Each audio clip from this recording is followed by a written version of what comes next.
Hey folks, Gary here. Happy Tuesday morning to you. I hope your day is starting out great. What a great day to be alive with our Lord.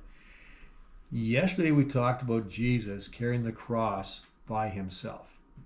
Well, if you follow along in John, it says right after that he was nailed on the cross and put up between two thieves.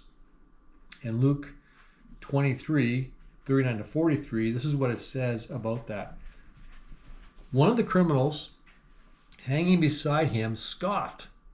"So you're the Messiah, are you? Prove it by saving yourself and us too while you're at it." I don't know if that's a great way to ask for help or not. It seems like maybe the wrong way to do it. But verse 40 it says, "But the other criminal protested, 'Don't you fear God, even when you have been sentenced to die?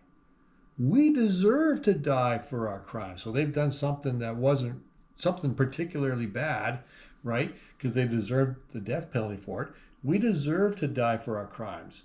But this man hasn't done anything wrong." My first thought is, how does he know this? But Jesus had his reputation was known everywhere, so they probably knew that. But still, it seems odd that you would be able to say something like that. But he says, this man has done nothing wrong. He's done anything wrong. Then he said, "Jesus, remember me when you come into your kingdom." So he knows who Jesus is, obviously. He says, "Will you remember me when you come into your kingdom?" And Jesus replied, "I assure you, today you'll be with me in paradise." This criminal is dying an incredibly horrible, excruciating death. Something I don't think you can imagine. The Romans were good at torturing you. The Romans were good not just with killing you, but killing you in such a way that you wanted it to be over, right? Like it is incredibly painful. He's going through something that you and I cannot possibly imagine. But before the day is over, he is in paradise with Jesus. Everything is gone. The pain, the suffering, the need to be a criminal, whatever that need might be, all that is gone, and he's in glory with Jesus, in the heavenly realms with Jesus and the Father. Totally blown away.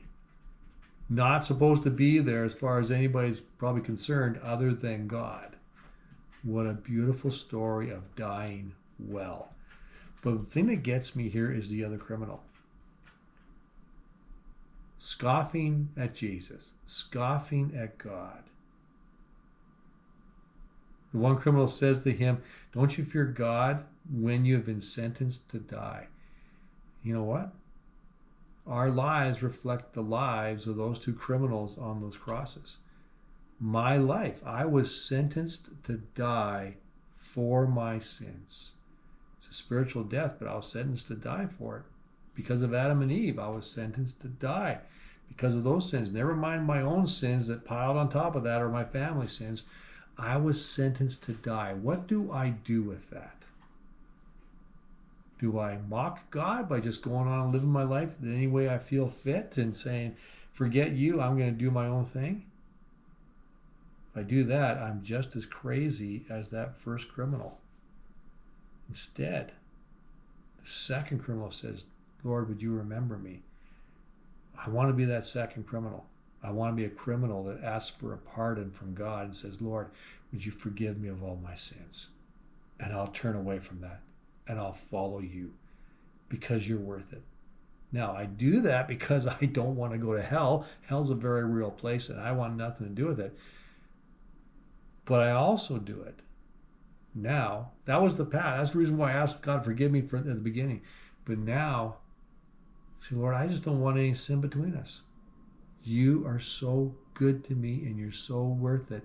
I don't want that sin there. So I want to live as the second criminal lived. I want to die knowing that I know God."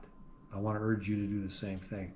That's what this week is all about. It's about giving yourself to Christ and allowing him to free you from those bondages of sin and the penalty of death that comes with that, you'll never regret it.